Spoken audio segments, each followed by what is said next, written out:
Ay, magandang gabi mga boss, mga kamping, mga kabunyog. Oy, simbang gabi na mamayang gabi, ha? Unang simbang gabi. Salamat sa dumadagdag na subscriber, no? Magkolabo tayo mamaya. Magbigay lang ho tayo rito na reaksyon. Ha? Ang gulo ho nila. Mga supporters ni na ex-president Duterte, Representative Castro, nagkaharap sa labas ng QC Prosecutor's Office. Ito sila.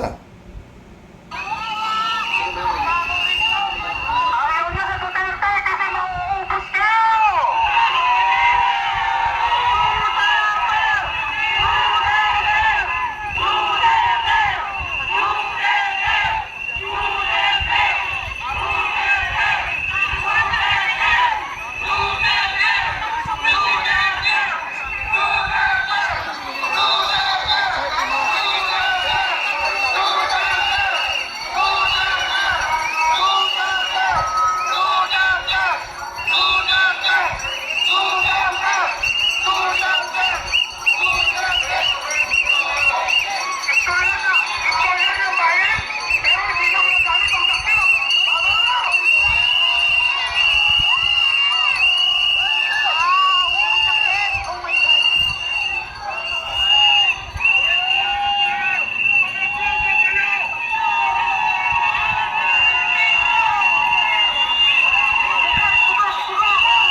Ando si Vivian Burles, ay Vivian Veles, oh.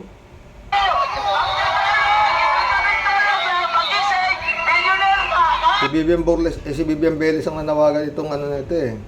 Rally nito eh. Oo. Suporta ika tayo kay Duterte.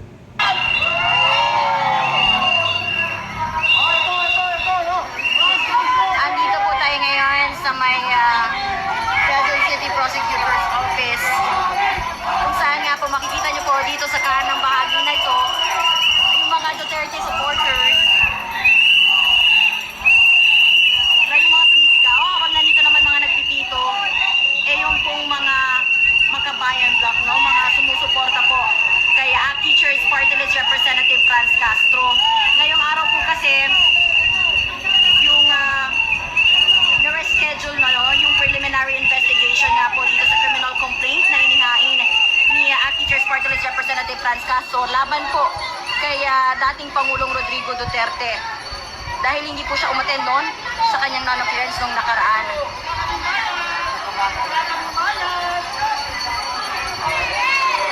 So, Sabi naman ng mga supporter ni Representative Franz Castro eh. Hoy, wala kaming bayad. Yung bayaran daw yung kay Duterte. Oh. saan nga pong 2:30 po, no? Kasalukuyan na pong gumugulo ngayon yung ni-reschedule na preliminary investigation dito po sa loob ng Quezon City Prosecutor's Office. So medyo nagkainitan nga po at nagkakasigawan lalo kanina nung magtagpo. Itong dalawang kampo, yung mga supporter ng ni dating Pangulong Rodrigo Duterte at ito pong mga supporters po ni Congresswoman Franz Castro. Ayan.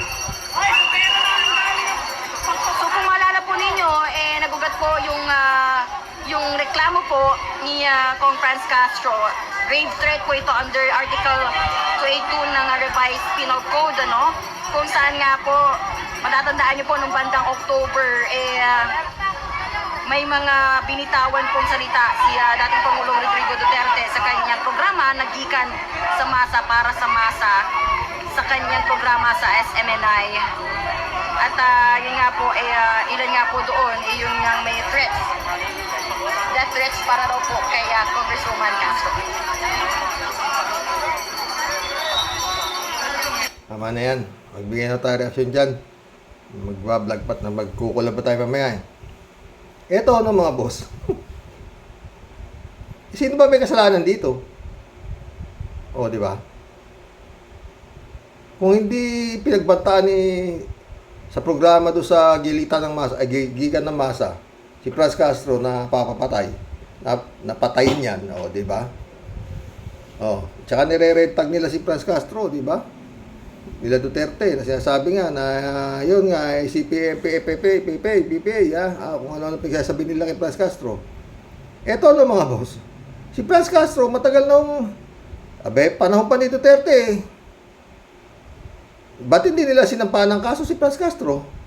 Kung talagang sigurado silang ano yan, cuddler ng MPA, kung ano pinagsasabi nung SMMI talaga. Truth doesn't matter talaga yata doon, oo, di ba? Oh, tatlo yan. Yung Brosas, tapos yung lalaki, sinasabi nila na protector ka ng MPA. Oh, ba't nila kasuhan? Oh, eto naman, itong gulo-gulo na to. Kung wala yung ano nitong si Duterte, wala rin namang lalabas na mga supporter ni Franz Castro. Kaya lang kung sila dumating dyan, siyempre, sasabayan nila yun. Diba? Lord, ang gulo-gulo, diba? Ay, nako. Sa lahat ho ng presidente, na naging presidente, ito hong si Digong na naman, ang pinakamagulo. Maski wala na siya sa pwesto, meron ba presidenteng ganyan? Sige nga, magtanong. May ganyan bang klaseng presidente na pagbaba sa pwesto? Pagkaramihan sa pagbaba sa pwesto, tapos na. Mananahimik na. Pero ito si Duterte. Kung ano, may sariling programa pa, gigikan ng masa, kung di ba? At yun, sino naman na matutuwa? Representative ng bansang Pilipinas, nasa Kongreso. Sasabihin mo, patayin mo. Maliwanag naman ho yun eh. Kaya nga siya sinampahan ng kaso. Dahil doon sa 2 beses pa nga di ba? Yan ang hindi natin alam kung anong gagawin nitong prosecutor's office. Maliwanag ho sa sikat ng araw yan. Oo. Anyway, nasabi, preliminary pa lang naman, di ba? Pagsasabit pa lang sila ng counter affidavit dito si Digong. Di ba? Yan. Eto na lang tayo. Diyan pa lang yan. Kung natatandaan nyo, sabi ni Digong, hindi ako sa ICC na yan. Yan. Kung kasuhan niya ako dito, harapin ko dito yung kaso. Sabi niya, di ba? Kung sakaling may kasalanan ako, dito ako makulong. Sabi niya, hindi sa ibang bansa. Ang kailangan sa akin mga Pilipino. Kung may kasalanan ako sa Pilipino, sabi niya, di ba? Bakit yan, ba't hindi niya harapin yan? Di ba, mga boss? Siya grave threat yung available naman, di ba? Ba't di siya umarap? Tsaka yun, bakit anong yan? Bakit may kailangan gulo? Ba't kailangan may ganyan sobrang arte. Wala naman na siyang immunity from suit. Ba't ganyan? Ang gulo-gulo, no? Ano ba anong mapapala nila dyan? Pero kung wala yung mga nagsisigaw na mga trolls ni Duterte, wala rin ng kay Franz Castro, wala. Siyempre, sasalubungin nila yan Ganun yan Di ba mga boss? Yan pa lang yan. Grave threat. Paano yung katakot-takot? Paano? Isang tao pa lang yung nagsasampa. Paano yung libo-libo mga nangamatay na nakasampa doon sa ICC? Saan may sasampa dito? Yan pa nga lang di ba? At ang nagsampa, Franz Castro, kongresista. Ang ginaganon niya. Di ba mga boss? Yung senaryo na yan, wala namang kasalanan si Franz Castro dyan Ang may kasalanan talaga si Duterte. Kung hindi siya nag-threat, hindi magsasampa ng kaso si Franz Castro sa kanya. Di ba? Ano niyan? Hindi pa naman sinisintensya. Lalo na pagdating ng ano niyan, magbibigay ng imposibleng walang probable cause yan. Ayan na naman, kababalaghan na naman yan. Oo, di ba? Imposibleng walang probable cause yan. Baka magaya doon sa anak ni Rimulya yan. Acquitted. Okinawa, Japan. Hindi malayo, di ba? Tao talaga, mga boss. Makasuporta lang no? Parang kagaya rin ng mga abogado nila dyan. Yan sila Topacio, kung sino, Panelo, Harry Roque, di ba? Kaya hindi makapagpahinga si Digong. Siya leader Siya leader, di ba? No. Siya ang pinuno kumbaga sa sindikato, siya ang pinuno. Ito naman to siya. Kibuloy, posibleng ipa-extradite sa Amerika bago ang trial ng kaso niya. Naman thumbnail ni Atty. Enzo Recto. Alam niyo mga boss, si Kibuloy masyado ng masyado ng panis na panis. Mga rape, mga kung ano kaso, tad ng kaso. Versus Apollo Carion Kibuloy et al. Defendants. Di ba? Current trial date, March 19 sana. Tapos minove sa bagong date, November 5, 2024. May case number na yan sa taas. May case number na yan sa taas. Kaya, wala nang usok itong si Kibuloy. Mayroon ng case Atty. Enzo po to. number, mayroon ng wanted poster. Ngayon, ano ang magiging epekto nito?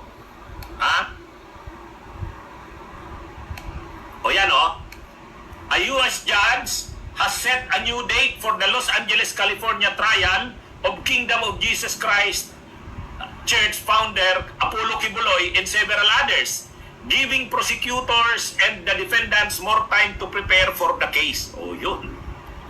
Yan. Kaya ang 2024 ay ang daming problema ni Kibuloy. Pinusog pa mabait ang Amerika Sa halip na Marso, ginawang Nobyembre, layo Giving the defendant more time to prepare for the case Binibigyan pa ng ng Amerika si Kibuloy na para makapagprepara sige tuloy. Bakit ang daming problema? Yung SMNI, hindi pa tapos ang problema noon. Yung NTC, magkakaroon na ng pagdinig para sa suspension niya ng SMNI. Pangalawa, yung revocation ng prangkesa mismo ng Suarezog. Napakaraming problema, ibig sabihin ni Atty. Enzo, ni Kibuloy. At saka, remember nung nag-hearing ko sila Celis, ganyan tinanong kung kanino yung SMMI. Na kay Kibuloy, tinanggi ng mga abogado, hindi ka kay Kibuloy yan. Black timer lang, he's just a black timer dyan. Ang may-ari ka niyan, ganito, tinanggi na pag-aari ni Kibuloy. Tinanggi ng mga abogado ni SMMI, Hindi ka sa kanya yan. He's just a black timer, sabi, di ba? At may tinuturo na may-ari daw yata niya, parang bumaba na lang ranggo ni Kibuloy. Hindi na siyang appointed son. Nandun daw yata sa Saudi Arabia yung tinuturong isang executive pastor din niya Parang yun pinapasa na doon dahil si Kibulog, matanda na. Alam nyo mga boss, parang nakakaamoy ako Kung sakasakaling totoo ang sinasabi, na parang itong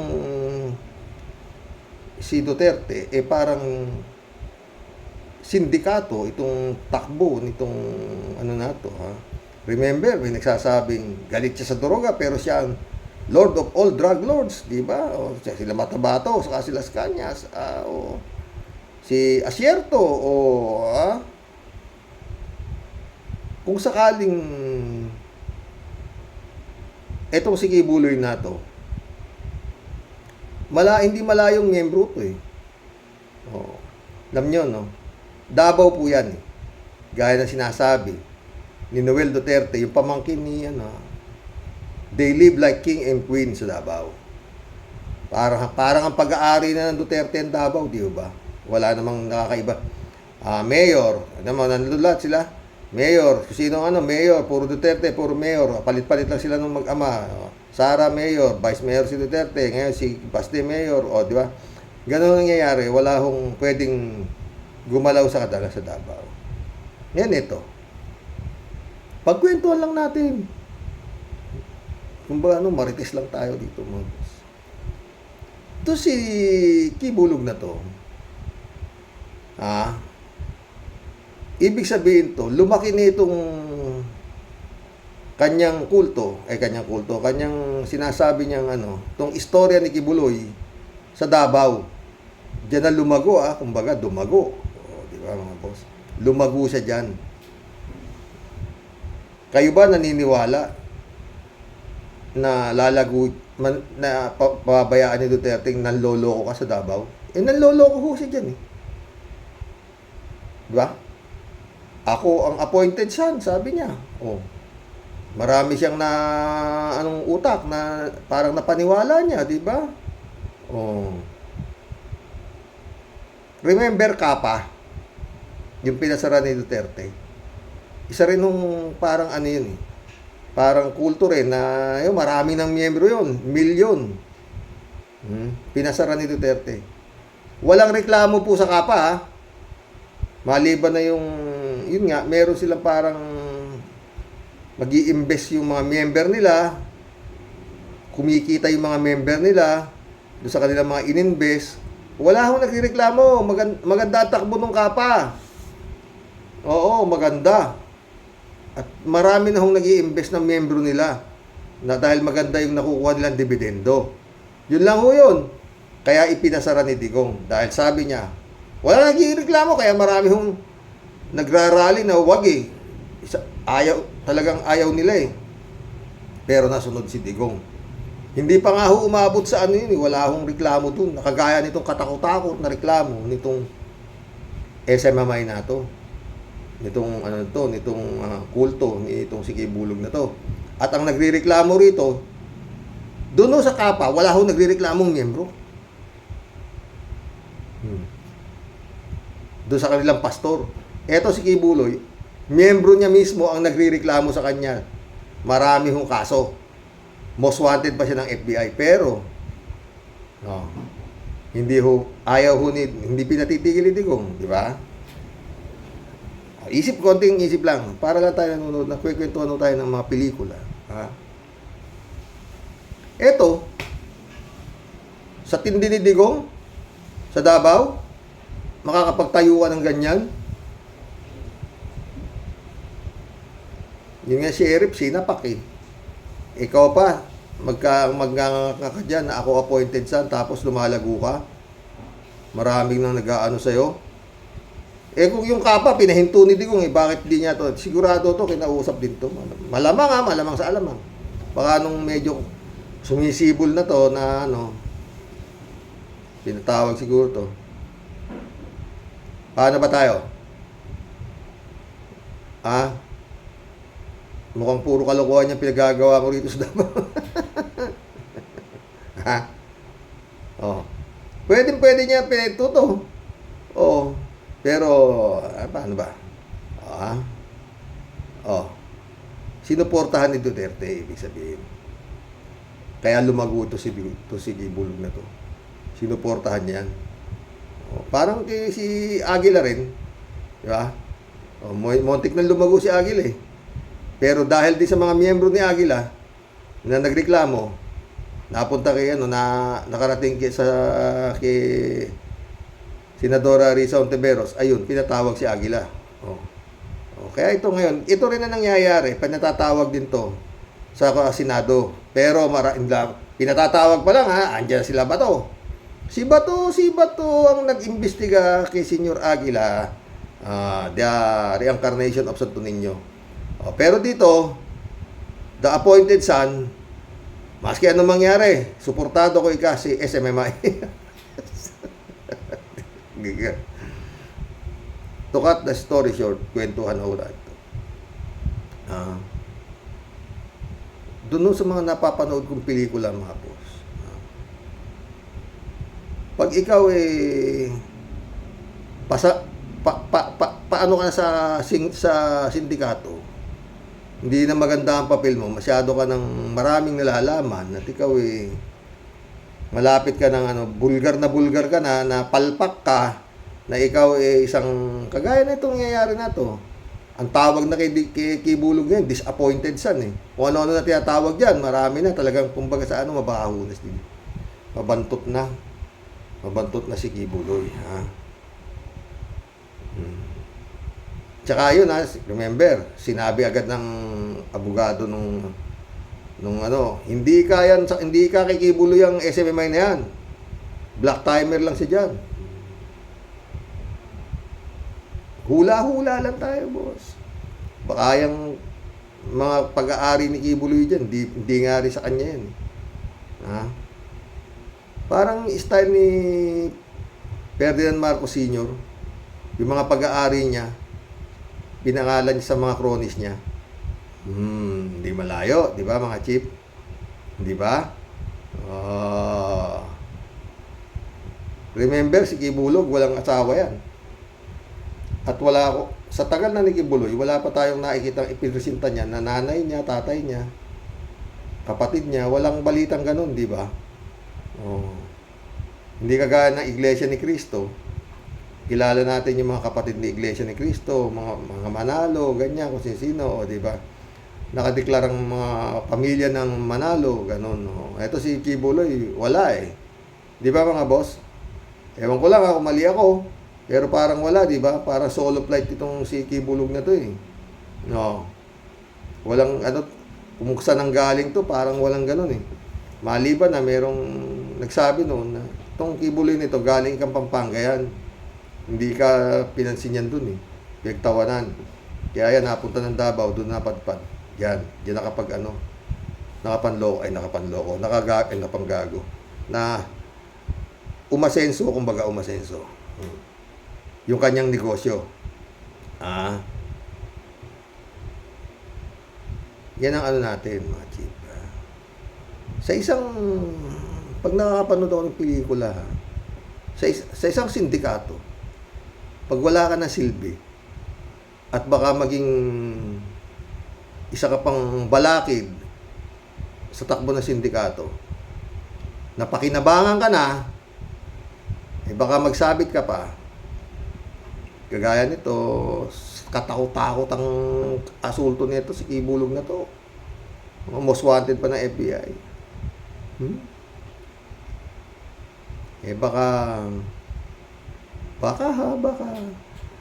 Gaya sabi ni Atty. Enzo kanina, baka pa sa dami ka ng problema nito, baka mag-itago nito Andyan sa vlog na yan, di Atty. Enzo. Baka sa dami ng problema ni Kibuloy itago nito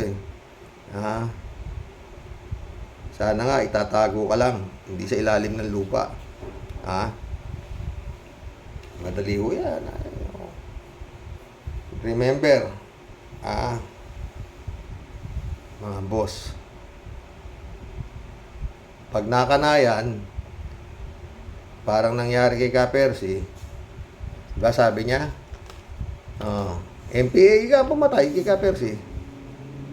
Dahil si Ka-Percy ginawang sacrificial lamp ng NPA, CPP, MDF para mapagbintangan ng gobyerno o mga ganon dapat ito si Kibulog nito tawagin na nito santo pati Santa Claus.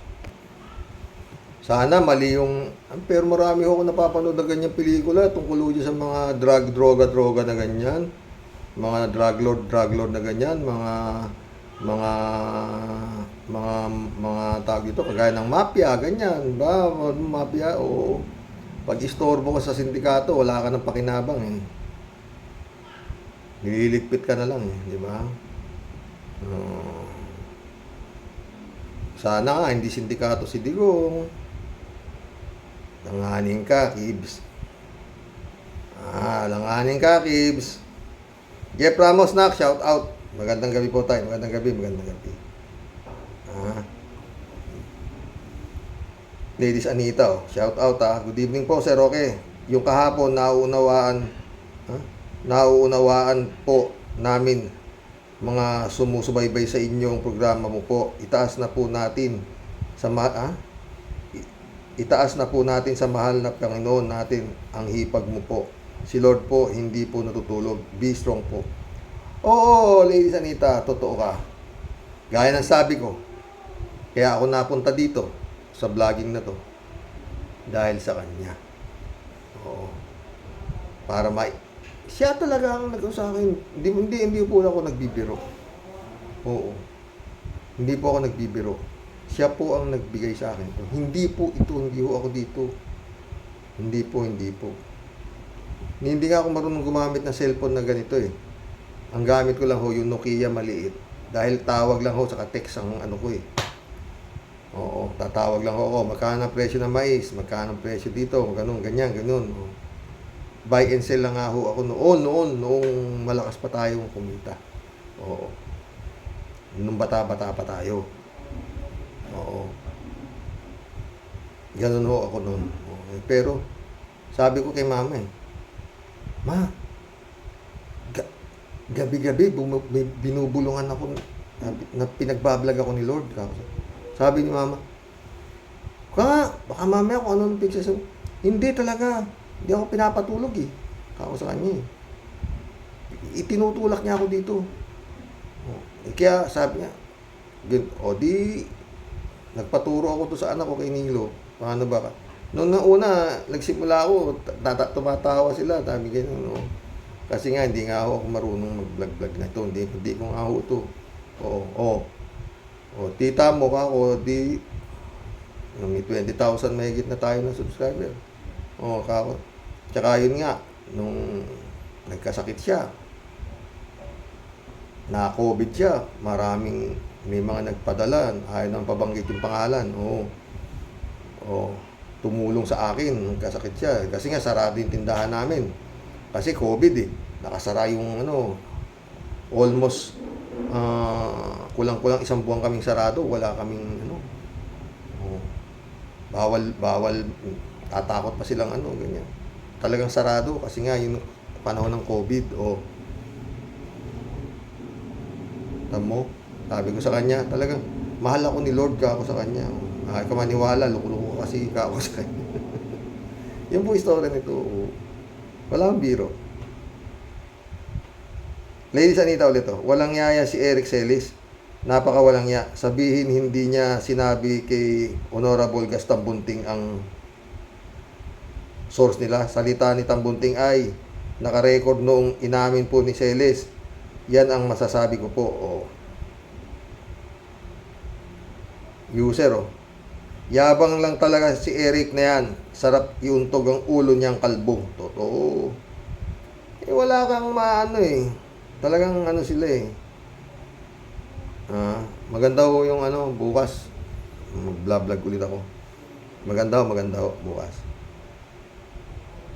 Ladies Anita ulit sana nga maipasara na ng Kongreso ang SMMI. Mga komunista sila. Hindi totoo po yan na natakot ang Kongreso. Sa sulat ng militar.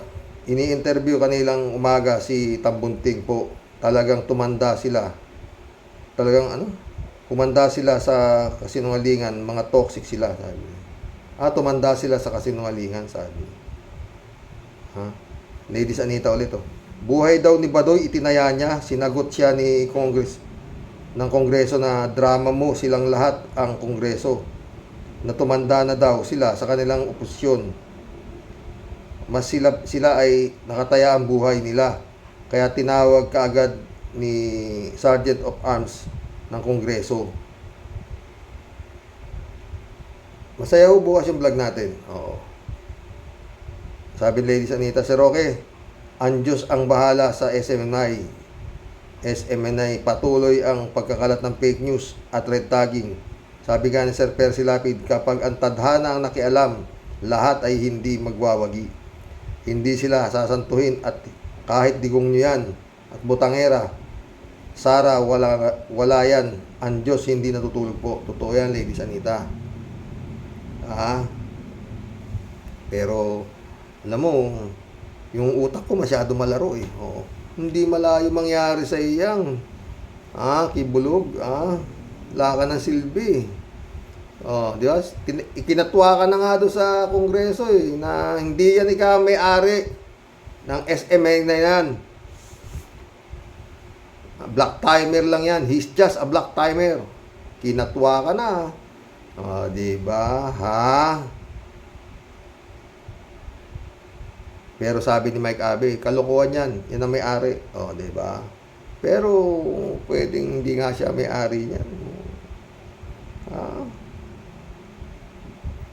Kronis yan eh. Kagaya nga ng kay Marcos, di ba? Maraming kronis si Marcos. Oo, ha?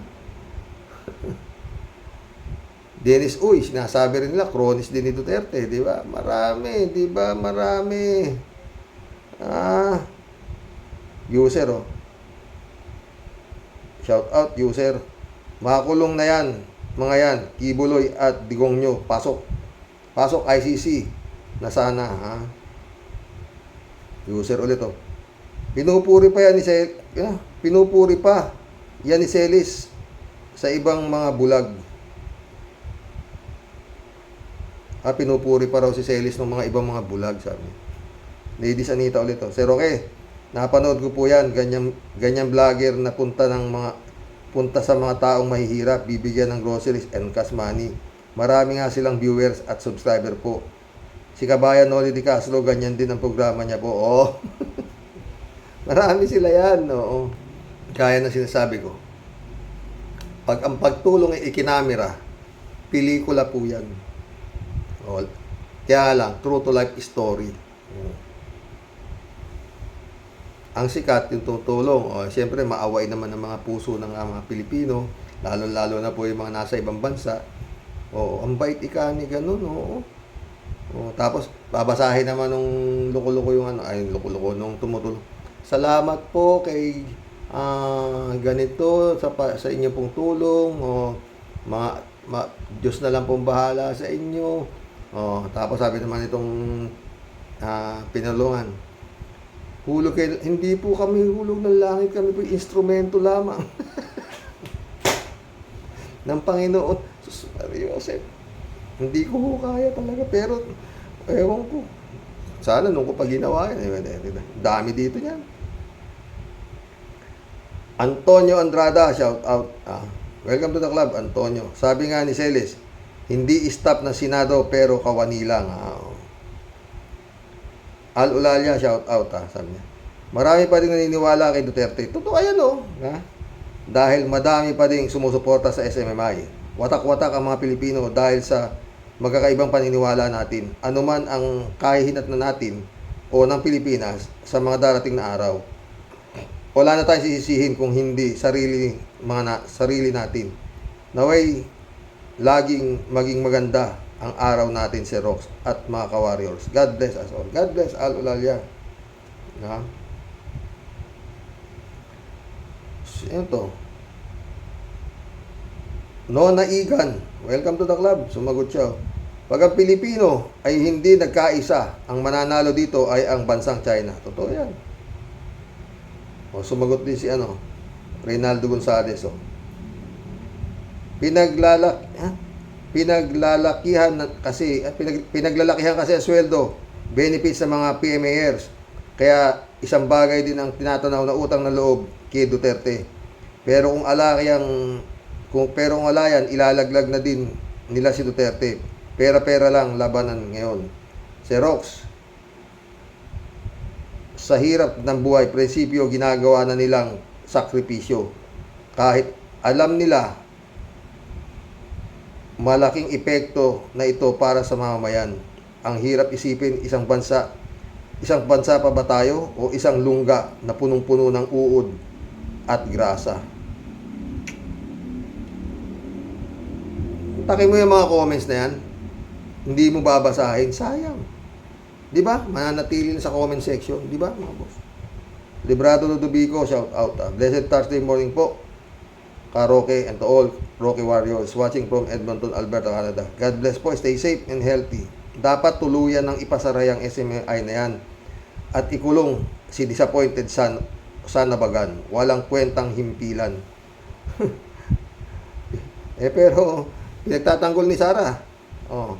Dapat naman, ang tatanga naman, ano ba yan? Sobrang, hindi na ho katangahan yan. Abnormal na yata, ewan. Fidel Marpil, shout out. Dapat kay Pacquiao, ibigay na sa US. Kung hindi kay Digong, matagal na siyang binigay. Ramon Valencia, shout out. Good morning night, bossing. Yung mga PMAers, may mga utak yan. Hindi ka basta makakapasok dyan. Napakahirap. Pero ngayon, parang naging mga utak zombies. Parang hindi nila alam ang tama at mali. O baka naman dahil sa pera-pera ang labanan. Ay nako, Ramon. Ay ano pa nga ba? Pero ang problema niya dyan, ha, Ramon? Etong mga sinasabing nagsipirma dyan, mga ilan lang yan, retired pa. Paano siya makakakuha ng mga susuporta sa kanya? Aber, kung sila lang, hindi nila kaya. Kailangan meron silang mga tauhan. Saan sila kukuha? Retired na nga sila. Di ba? Simple lang din eh. Kaya walang dapat ikatakot ang Kongreso sa PMAR, kalukuhan. Di ba? Ramon Valencia. Kung yung si Browner ang di ba? Ramon Valencia ulit.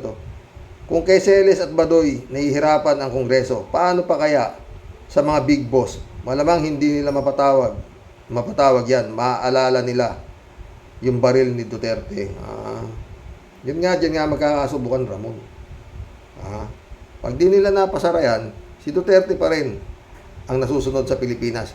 As simple as that, mga boss. Si user, good morning, Karoke. Kung ano man po ang nangyayari sa Pilipinas ngayon ay kagawan din po ng mga tangang, ito na naman, butante, na ginusto pa ang mga politikong pulpol kaysa sa mga matitino. Pagdating naman sa rehilyon, ay ganun din ang level ng katangahan. Katangahan ang taglay. Mantakin ninyo, harap-harapan ng niloloko ay pinagpapalakpakan pa. Ang matindi ay nag-aambagan pa para mabuhay ng marangya ang mga pastor nila. Ang masaklap, damay din ang mga kababayan nating nag-iisip at hindi nagpapauto at nagpapabudol. Ito nga yun, damay pa eh, di ba, user?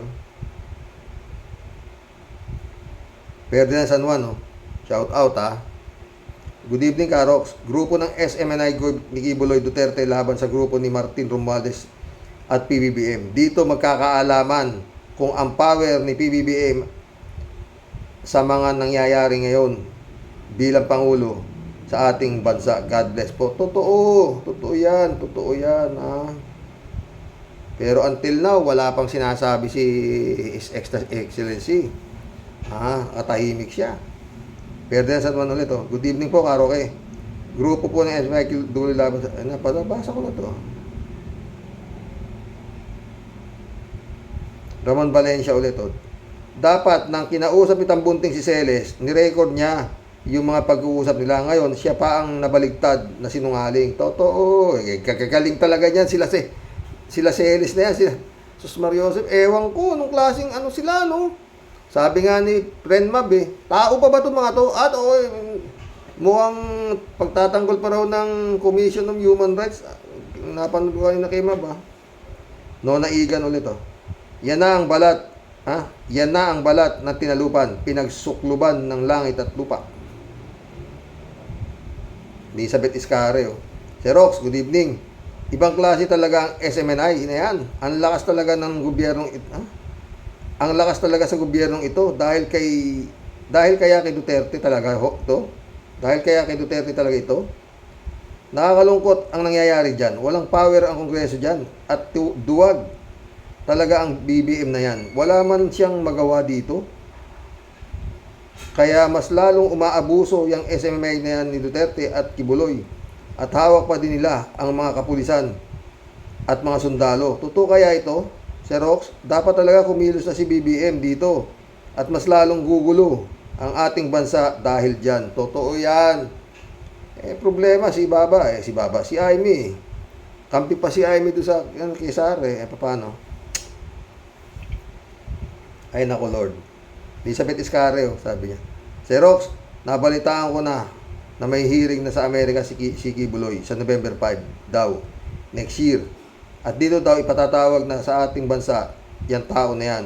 Sa ayaw at sa gusto natin, at yung ibang sangkot sa kaso, nahuli na daw pala ito at nakulong na. Kaya itong Kibuloy na lang ata ang di pa. Kaya sa isang taon, grabe ang mga mangyayari sa dalawang yan.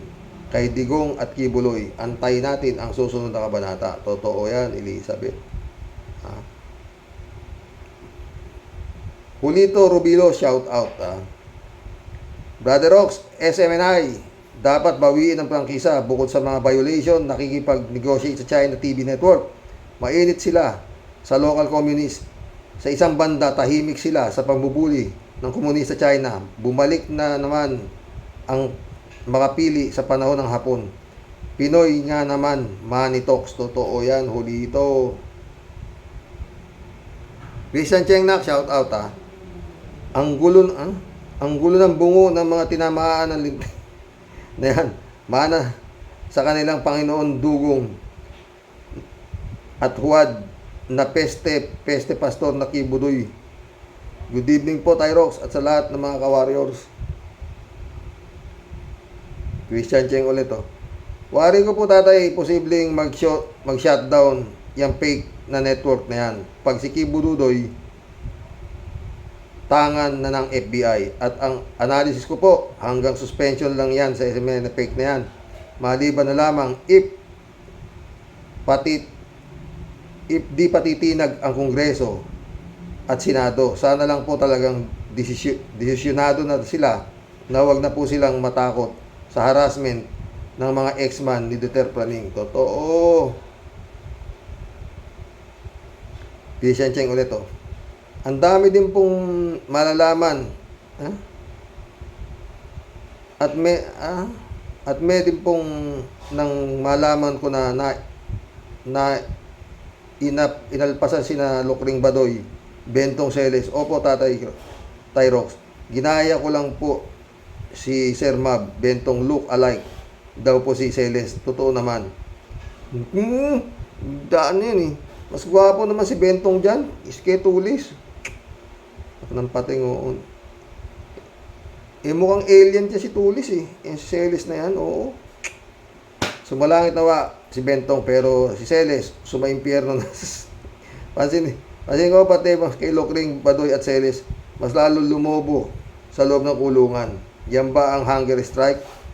Bye now po, Tatay Rox. Ingat po tayo parati. God bless us. God bless, Christian Cheng. Raul Villanada, shout out ha. Greetings Kuya Rox at sa inyong may bahay, ganun din sa hipag nyo na isang napakaligayang Pasko na kumatok siya sa bahay ninyo isang araw at magpatawaran na. Diyos lang ang nakakaalam niyan, Raul. Pag nagbalik loob siya sa Panginoon, pwedeng mangyari yan. Pero pag talagang nagpatangay ang hayop na, yung tao na yan, sa demonyo, walang mangyayaring ganun. Pero, may batas. Oo. Kalatni Baya, shout out. Hello, Miss Akira Milus, pleasant day, sabi ni Kalatni. Raul Villanada ulit oh. Yan ang katunayan na kumikilos ang kamay ng Diyos at talagang sobra na dapat ng hagupitin para mahinto na ang pang-api sa maliliit na tao. Totoo yan, Raul. Ramdam naman di ba? Pero yun nga, marami pa ring mga demonyo na lumalaban. Di ba? Okay, tignan mo lang yan ngayon, oh. Ha? Duterte. Sabi ng mga zombie, Duterte.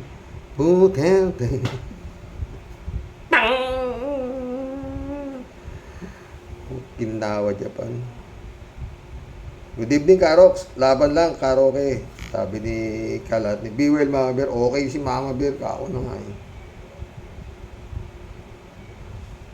Johnny Be Good, shout out. Gandang gabi, karaoke. Lang yatong mga retired general at mga PMA na protesta para palabasin si Badoy at Eric.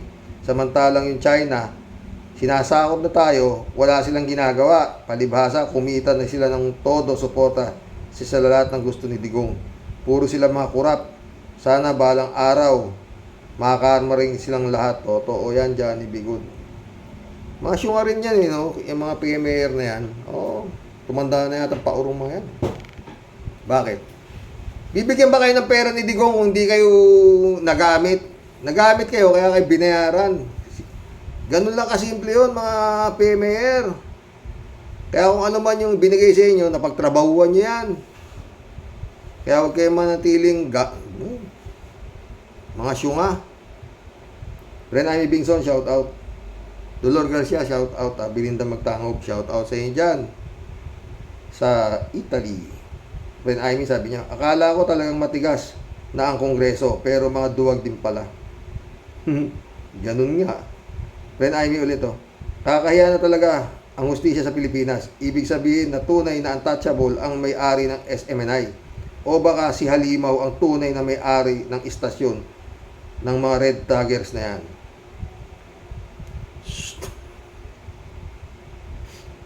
Ito pa nga ba? Rosario Amansik, shout out ha.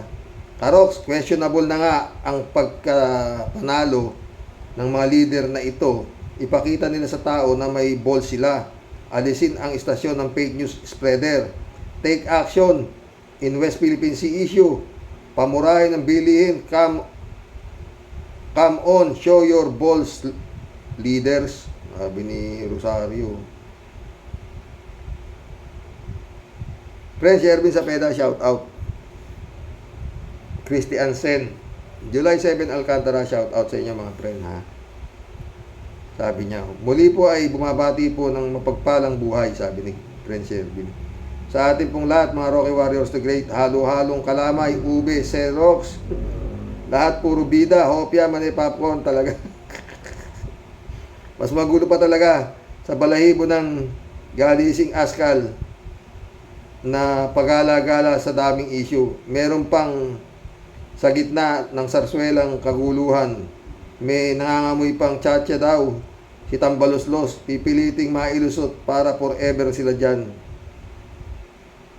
Sila na lang ang maghahari, Kingdom Xerox, parang pitik bulag lang talaga. Ano po, uutakan ka para magmukha tayong lahat na syunga. Buti nga kayo, friend, nandiyan kayo sa ibang bansa, paano yung mga nandito? Ay, sus, Mariosep. Ayon kay Arman din, ito po ang naka-line up ni Papogi Points, ni Mautak na Tambaluslos. Palaging may hidden agenda ang matalinong matching. Akala ko talagang parang para sa bayan. Yung pala, pag lumusot, sorry ka na lang, ha? Kaya mga kababayan, di lang po mata, bibig at tenga ang dapat talasan. Huwag nang papayag tayo malusutan ng matalinong utak, talas ng pakiramdam, mga hindoropot at mga kawatan. Huwag nating payagan, tunay na layunin, tayo maisahan. Tuloy ang ligaya sa mga tuloy ang ligaya sa mga nakawan. Di sila titigil pag simot sa kaban. Naging makata ka na naman, ha? Tia Delica, ha? Malupit na ending ang dago kay Juan. Lugmok sa utang, iiwan sa bayan, di na natuto. Umiyak yung apo ko, friend Shervin, ha? Ito. Iiwan sa bayan, di na natuto ang inaaping bayan. Paulit-ulit, pinapayagan, binabalahura ang mga taong bayan. Ginagahasa bawat karapatan, kailan po sila magigising sa katotohanan. Lahat ng palabas, pinapanood lang. Mapang-aping tiyengwa, nagtatawanan lang. Tingin po sa atin, mga parang ampaw lang. Puro walang silbi, hindi makalaban, nakakalungkot man ang katotohanan. Ha? Sino ang salarin at may kasalanan? Mamamayan po ba o mga taga-Durian? Ha? Hindi lang po siya ready sa tunay na laban.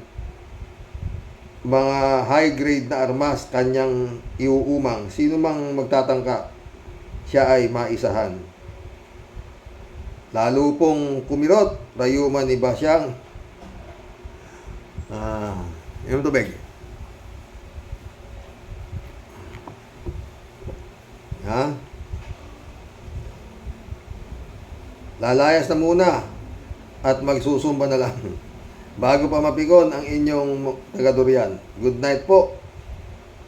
Hanggang sa muli, ang inyo pong lato na nakasapi, di po magtataksil at di po magpe-fake news. Ang inyo pong lato na pong nagmamahal, ito po ang malupit na asungat at pasaway ninyong Tia Deli. Ilang tulog na lang po, simbang gabi na. Isa po sa ating tunay na pagmamahal at respeto sa ating dakilang lumikha. God bless everyone. Stay safe always, Sir Roque. Stay safe ka rin dyan. Rayuma ka na naman ng rayuma eh. Ha? Ito, Totong Gonzales, shout out. Good evening po. Wala kahit isa haharap diyan kapag husgado ang usapan.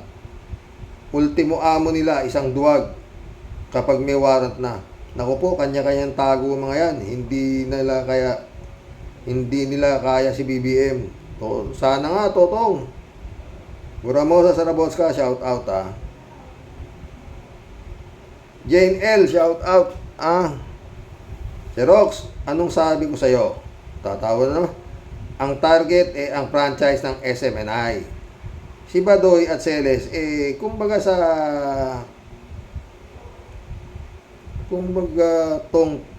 kumbaga tong chess, pawn lang sila. Naniniwala naman ako sa iyan.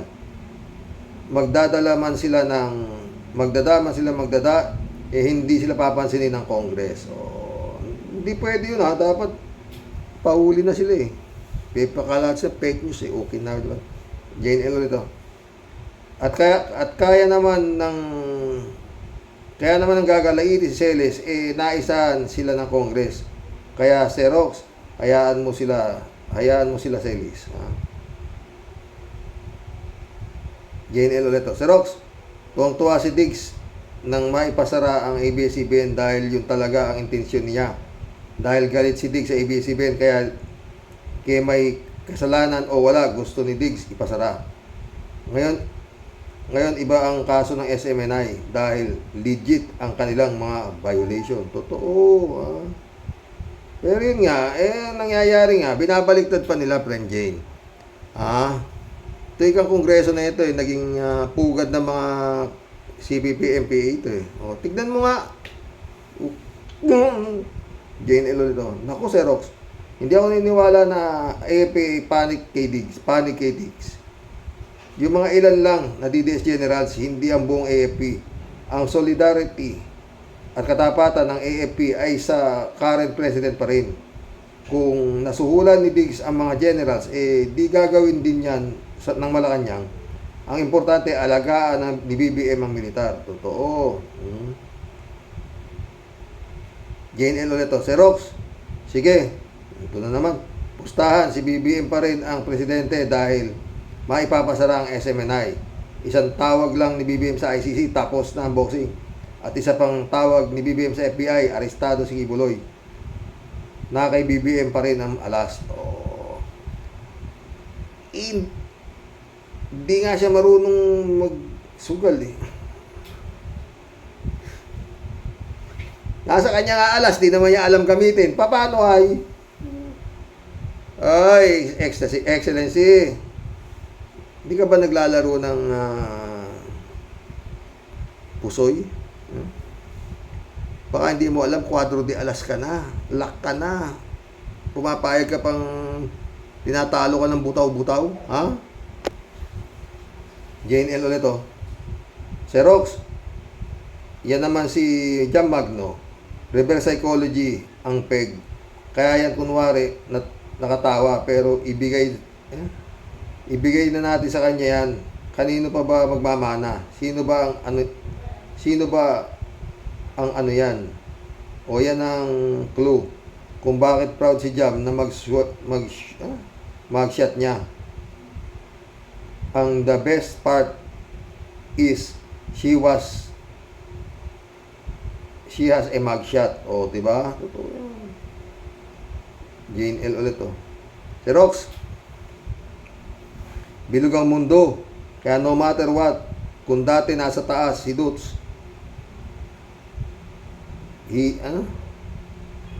iilalim at iilalim siya. Iilalim at iilalim sila sa ayaw at sa gusto nila. Law of natures lang, si Rox. Sana nga. Tuloy natin. Di ba kasabihan, kung sa tingin mo ay powerful ka, laging mayroong mas powerful sa iyo. Totoo yan.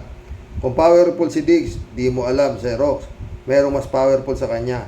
Sa isip-isip ni Diggs, meron siyang military. Do not underestimate the hidden power of Malacanang. Totoo yan. At saka, the power of the Lord. Friend Jane, Lapit naman tayo magkaisang oras, Halo-halo ube, shout out. Diyan natin malalaman kung sino-sino ang mga kampo ni Satanas. Totoo yan, halo-halo ube. God moves in a very mysterious way, di ba, mga friend? Hindi na sila kailangang hanapin. Lumabas na sila. Di ba? Di ba? Ganong kagaling si Lord. Naglitawan na yung mga kampo ni Satanas. Pero may pag-asa pa rin ang ating bansa na mapunta sa magandang daan dahil mawawala rin ang mga kampo ni Satanas dahil nasa panahon na tayo ng huling paghuhukom. Kalat ni Baya ulit, Laban lang paring Apollo. Gulo mo, kayang-kaya mo yung mga kongres, walang bayags. Ang mga yan, appointed son lang ang malakas. Tawa ka ng tawa, piglalaroan mo si Kibaliw na yan Marilo Pabianak, shout out Good morning po muli tay.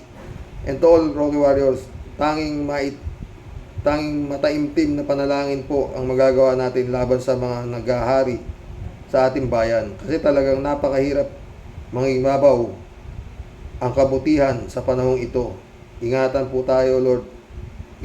Ingatan po kayo ni Lord tay. Ganun din mga ka-warriors. God bless us all the time.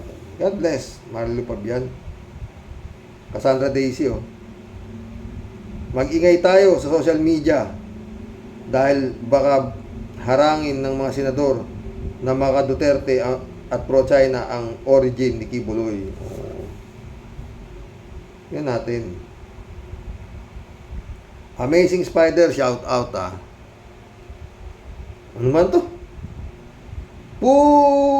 Inang mga ex-PMA generals na yan, mga hudas. Galit si Amazing Spider.